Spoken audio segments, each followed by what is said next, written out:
Time? It's all right. Address?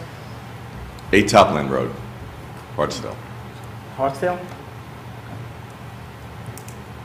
Okay. So I hope you'll forgive my overcoat. From the flu's perspective, I'm sure it thinks it's doing a wonderful job.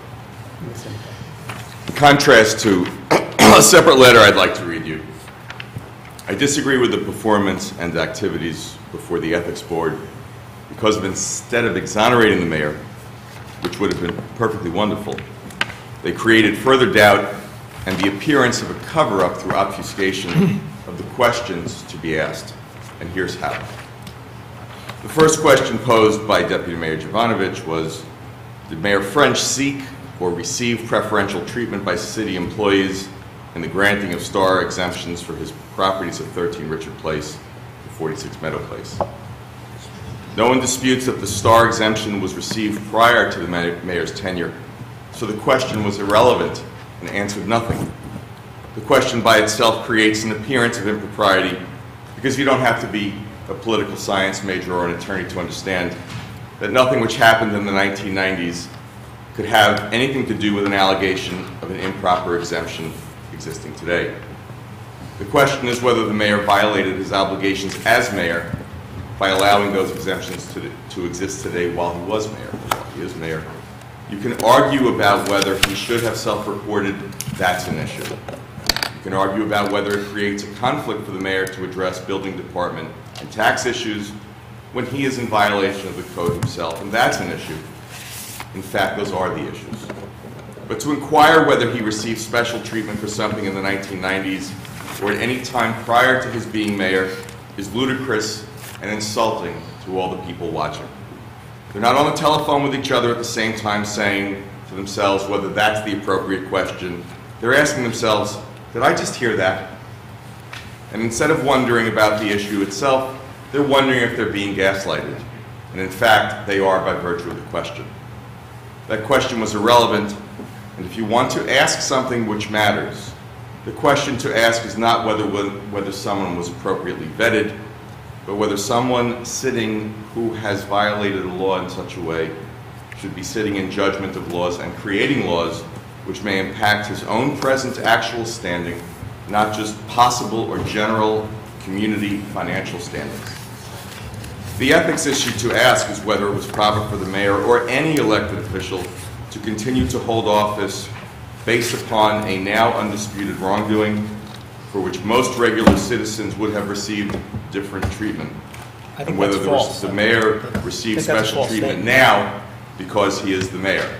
No, you should give me a chance because I end up in your favor. The issue is the ethics process, not whether you did anything wrong. I just was correcting for the record. That's it. Go ahead. Second question posed is, did Mayor French seek or receive preferential treatment from city employees in the manner that the city and its building department handled the complaint regarding a potential violation of the building code of 13 Richard Place? This too is not a relevant question because it's not yet right. The matter has not been settled. You can't know whether a complaint was proper because the mayor has not been found guilty of anything. Every reasonable inference of guilt may be there by his own admission and the publication of documents, but he's entitled to a presumption of innocence and the trial in whatever form is appropriate. You have not done this. My personal concern regarding the mayor's property is the hope that he will not allow anyone to occupy the 3rd floor until this is resolved. It's another matter. Nobody's like the occupying fire in Stanford. Nobody's occupying the 3rd floor. So we're set on that.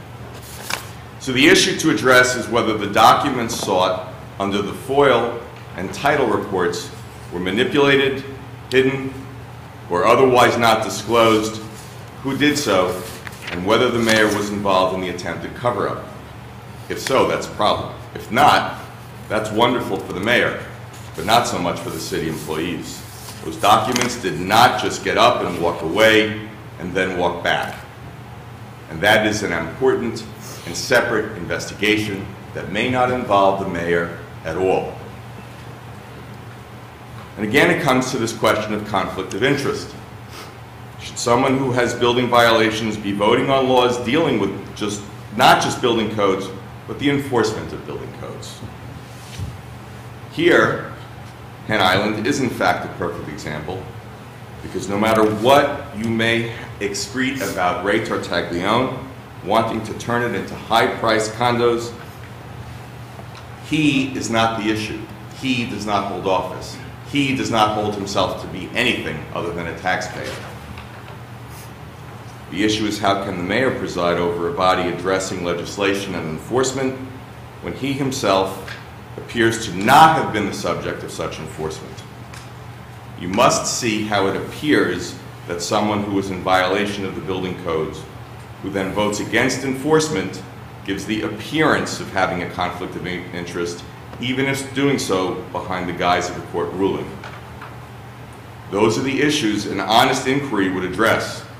Anything less casts an undeserved pall over the mayor, which he may in fact not deserve, or he may, and over the entire governance of the city of Rye, because the rest of the populace are not governed by the same rules and standards.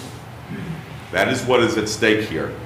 The feeling and the perception that when we seek redress, we will be treated by the same rules and under the same standards as the otherwise powerful or privileged, such as those who read magazines, instead of listening to the people who appear before them.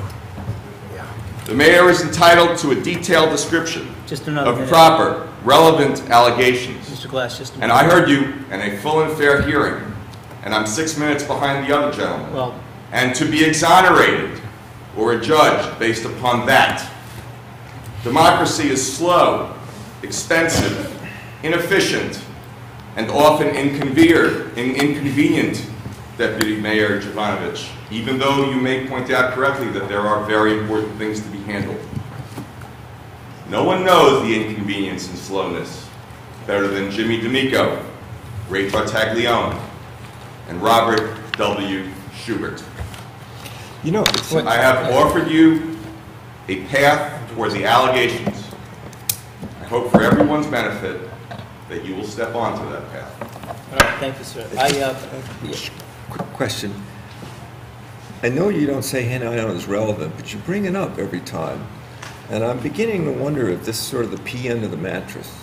You know what I'm saying? You know the story of the princess and the pea? Very well. That each time you say, this has nothing to do with Hen Island, and then somehow or other Hen Island enters into the discussion. So either drop it completely, or maybe there's a pea under the mattress. I'm just saying. It's not a pea, it's a pig. A rhetorical device, because it keeps raising my suspicions. Each time you say, pay no attention to Hen Island, and then somewhere else in your remarks appears Hen Island again. So I didn't say pay no attention to Hen Island. okay. I said here, Hen Island is a good example. There you go. That's the P. So You said something about high-rise It's not a condos. pea, it's a Okay. pig. well, whatever. However, Okay. I don't follow all the comings and goings of Rye. Okay. I was originally hired, as some of you may know, to deal with the issue of Hen Island. That's all my So when question. it's relevant, Okay. I bring it up. Okay. If it's not relevant, I don't bring it up. Okay. All right, thank you, sir. I would just say that I was in the third, I always wanted to be mayor, but I was in the third grade when these violations took place that were not violations. And they came about when I was putting the house up for sale, so we are making those corrections.